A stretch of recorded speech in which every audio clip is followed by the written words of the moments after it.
Good evening, one and all, and welcome to episode 281 of Love at First Scent with me, Persolaise, coming to you live from YouTube. But whether you're watching live or you're watching the recording, you are welcome. And first comment of this episode goes to Angela, who says, hello again. And she means again, because we've just done another live episode before this one. Rachel says, hello again as well. Excited to hear what you think so far. I quite like Nagel's work at Hermes. So do I.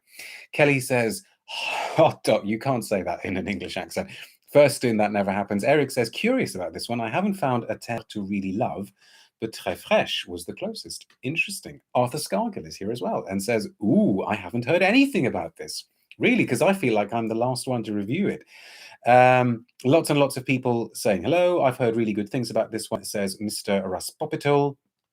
Okay, you're all very, very welcome. And I should just very quickly say, if you haven't already subscribed to my channel, please do consider doing so. And if you would like to receive notifications about new videos, make sure you click on the little bell icon.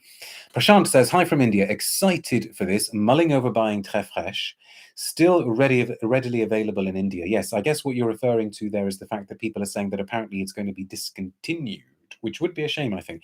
Wearing Terre EDT for the occasion, gorgeous dry down on my skin in these scorching Indian summers. I can imagine Terre EDT working really well. Which I'm sorry if I've asked you this before, Prashant, but which part of India are you watching from? Although I would imagine it's pretty hot in most of India at the moment. Okay, so what will this be as divisive as H24 H24 Woozy says? I don't think so. Oh, and this is interesting. Mika says that Tres Fraiche will be discontinued due to an allergic ingredient. I have no idea whether that's true or not. Okay. Prashant says northern India, a city called Chandigarh, almost 44 degrees Celsius. Oh gosh, wow. Okay, stay cool with the cooling quality of vetiver. As always, a little bit of context. This is what we're talking about today. It is a flanker, but we take flankers just as seriously as we take anything else.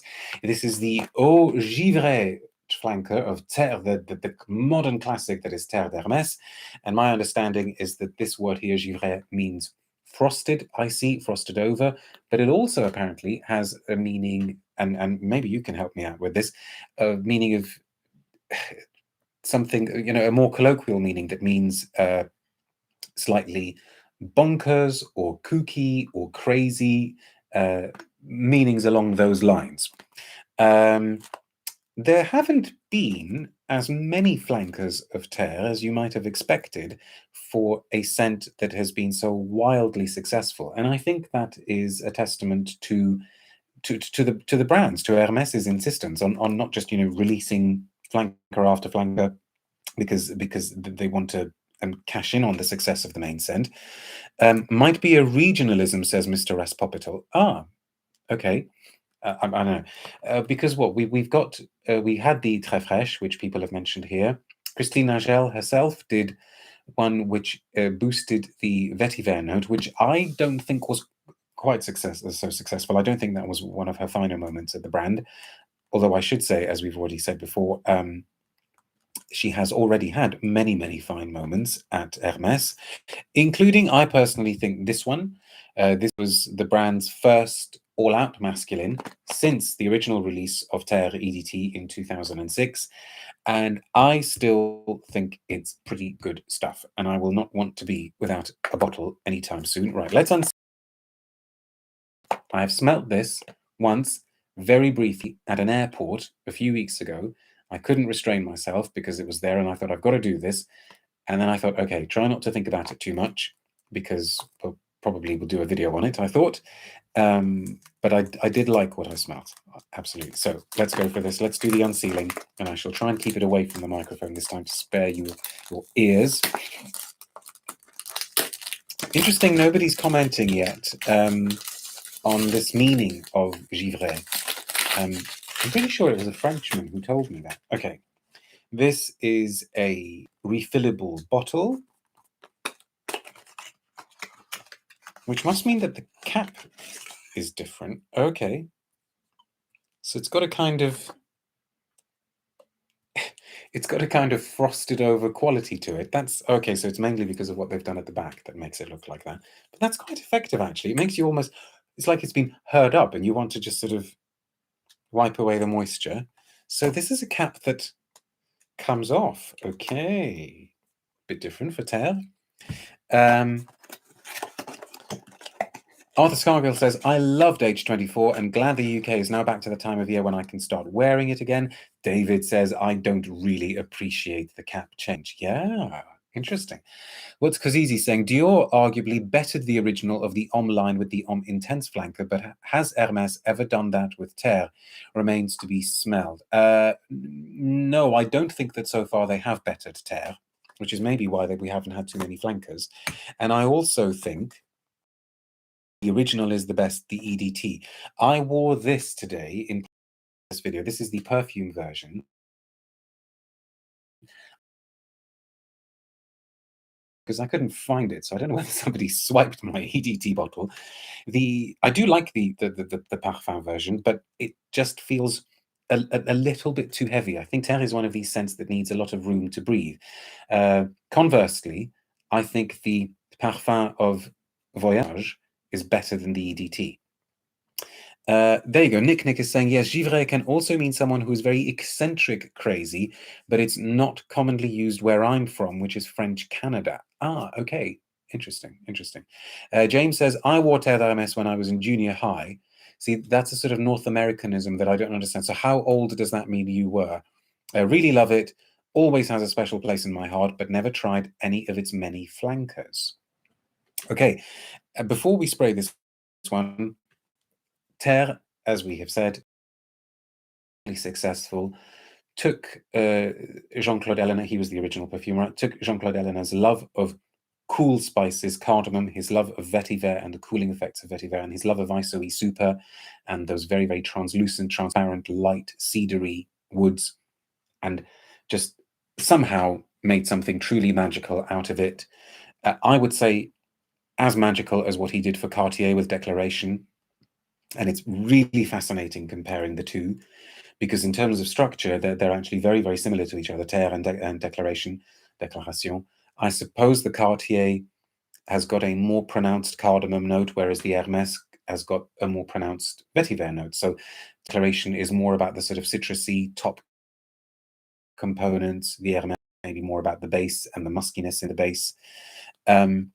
Wearing it today, actually, it is one of these perfumes in which you discover something new almost every single time you wear it. I was struck by a kind of nutty coffee note, and I guess what makes it special was that he really, really did create this interesting accord that was somewhere in between somewhere in the meeting point of the cardamom and the vetiver, and the cedar notes, something that smelt both cool and weighty at the same time. Really, really distinctive, even though it is similar to Declaration. Instantly recognizable. And oh, what's the junior? Oh, so thank you, Rachel. Junior high is 11 to 14 years old. Well done for wearing Terre when you were 11 to 14 years old. Absolutely well done. Mind you, I wore. Did I wear Fahrenheit? Could I have worn Fahrenheit? Would it have been out by then? I think I did wear Fahrenheit when I was 15. Anyway, so I'll be fascinated to see, to smell properly what Christine Nagel has done here, because she, I think, it also has a lot of time for cool notes. She likes cardamom too. She has done, to my mind, one of the iciest scents of the century. She made Archive 69, Archive 69 for Etain Libre d'Orange. See a lot of usage of your H24, says Stephen. Yeah, not bad for me, right? So let's spray. So this is Eau Givree, latest flanker, latest release from Hermes. Let's just do one more comment. Tomasz says, to me, Terre d'Hermes au citron noir with no smoky note of... Interesting, because I wasn't so fond of citron noir. So are you telling me that the dry down is going to be woody ambers in this one? I hope it's not. Okay. I have replaced the Terre cap. That feels very strange doing that. For those of you who don't know what I'm talking about, Terre so far hasn't actually had a cap, but just a top that you sort of twist down, and then that's how you get access to the spray mechanism. Okay.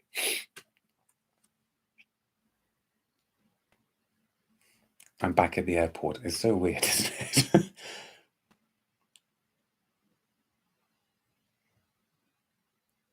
Okay, right. So I guess it is like an icier Terre.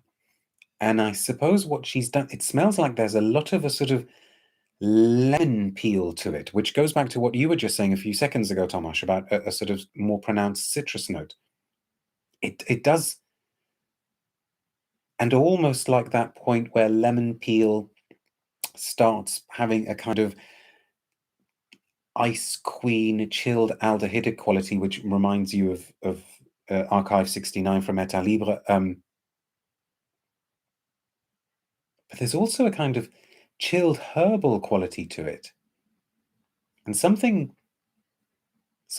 oddly peppery. Because we're not doing another video today, I don't need to worry about contaminating skin, so I'm just going to spray some on my arm as well, because I am fascinated to...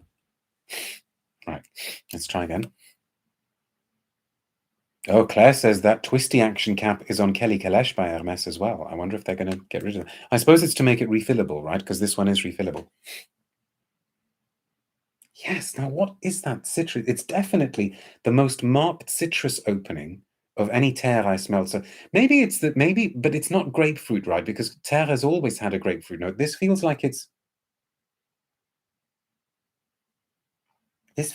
somewhere between, almost like somewhere between lemon and like parsley or rosemary, something very, very, very bracing with a lot of bite to it. Let's see how it develops. Vetiver says Christine Nagel should stop trying to fill Jean-Claude's shoes. Her portfolio, she has stunning fragrances, really incredible legacy. Already trying to upgrade Jean's work is her weak point. Well, I mean, to be fair, I don't think she is. I think she's putting her own twist on these things, because this does not smell like a Jean-Claude Eleanor composition. David says, does it smell like a cleaner or detergent? Is it abrasive? No. And people are saying, is it yuzu? Could be. I mean, the thing that came to my mind straight away was lemoniness, lemon verbena, maybe, says Rachel. Okay, yeah, that kind of thing, even though I didn't immediately think of that sort of distinctive verbena quality. And then already you're sort of starting to get those suggestions of the woody vetiver notes that you would associate with Terre. Is this better than Gallo, says Woozy. Now, see, that I think is one of the high points of what Nagel has done at Hermes. I love, love, love, love Gallo. So, I don't think so. Prashant says, did they put this together in a rush when they had to discontinue Très Fraiche? Or has it been in the making for a while? Not a clue, no idea. Does this feel like a flanker just for the sake of a flanker? Curious. Well, I suppose if they did have to discontinue one, they probably thought, okay, we need a lighter Terre, because maybe that did do very well for them. So they've got a sort of supposedly heavier one with the vetiver, which I'm not a fan of. They've got the EDT, they've got the perfume, and so maybe they thought they need to replace the Très Fraiche in some way. What I'm also getting, and this is why I brought H24, because of course H24 does a kind of cool thing as well with its sort of slightly chilled orchard fruit note. There are definitely similarities between this and H24.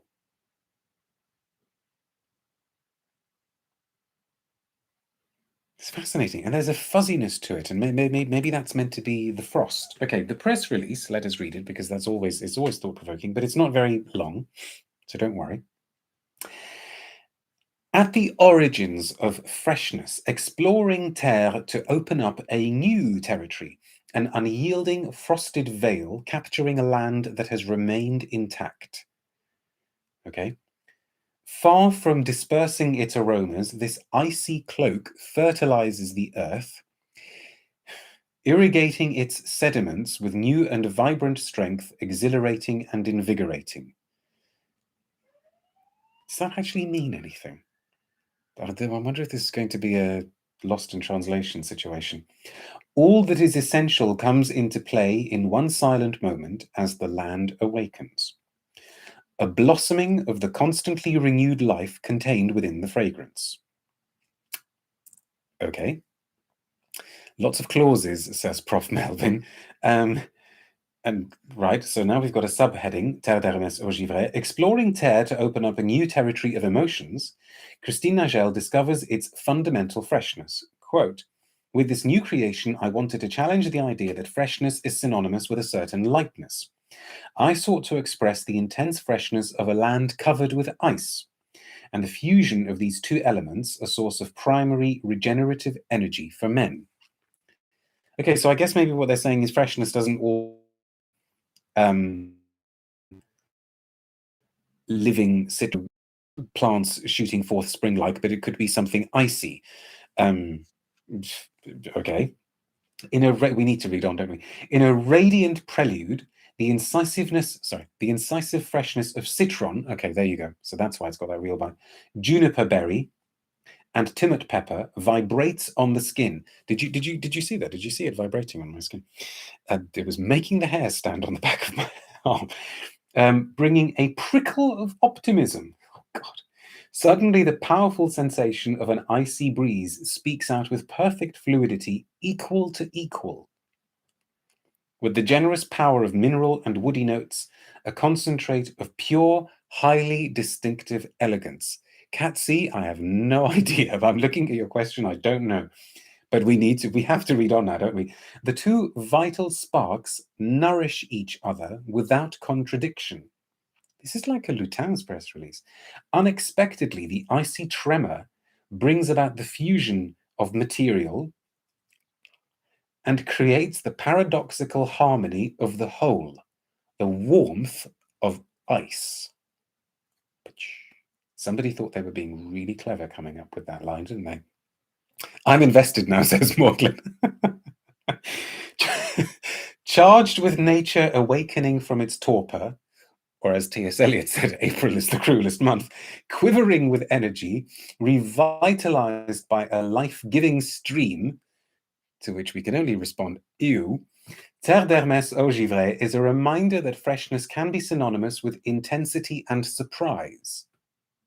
What? Freshness can be synonymous with intensity and surprise. Did we not know this? I don't know. What does it mean? A vital force far removed from timid minimalism. Expressing this primal terre, the refillable bottle, did you see what they did there, with its frosted look, appears to have been cut from ice. Okay.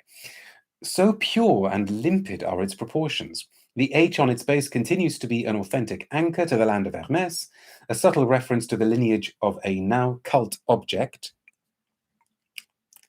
if you say so. Terre d'Hermes Eau Givree reveals a hitherto obscured territory, a terra incognita protected from the world's reverberations, where life suddenly reasserts itself, the energizing frisson of eternal freshness. I hope somebody got paid well to write that. I'm literally crying and clapping like a seal, says Maudlin. Well, we aim to please. David says, and that's the problem with modern perfumery, trying too hard to sell a scent that they know is uninspired and needs a backstory. Okay, yes, limpid is the word of the week, says Catsy. Juniper berry, Rachel trying to get us back on track. Thank you very much. Juniper berry definitely has citrus and herbal notes along with its pine profile. So that's probably what we were smelling. This feels like an ad lib, says Eric Brand. And Arthur Scargill says it takes genuine skill to write a press release that makes you less interested in the perfume. And Woozy says, do you prefer it over the ETF? I dare not ask what the ETF is. Is that like a sort of euphemism for the WTF? I don't know. Do you prefer it over the... No, sorry, I'm being slow. You mean Eau Tres Fraiche. Sorry, I thought you were being cheeky there. Sorry. Okay. Whew, calm down, Persolaise. Do I prefer it? It's too soon to say, but I think my initial feel is that the Tres Fraiche was more like Terre, whereas this feels like it's taking things in a slightly different direction. But to bring everything crashing back to reality, I do like this. I think I will definitely, especially on a day like we've had today on the South Coast where it's been quite hot but also quite muggy. I absolutely would have worn this. It's almost like There is something, you know, okay, well, let's kind of give the benefit of the doubt to the press release. Très Fraiche was really, really crystal clear and sparkling with that emphasized grapefruit note. This does feel like it has a kind of coldness that needs to be cracked, like, you know, like you need to chip away at it. And that's interesting. I find this one more interesting. The vetiver is definitely coming through, but it feels like it's got a kind of incrustation of something over it. Maybe the kind of herbal quality of the juniper. Taking away the press release, I think what Nagel has done here is definitely worthy of attention, because it's like it's some kind of a tension between obscurity and freshness. Maybe that's what they were actually trying to say, that freshness doesn't always have to be translucent. It's like an opaque freshness. Yeah, I think that's what we'll go with. And that sort of ties in with the opacity of the bottle. This is interesting. This is way more interesting than that press release suggests.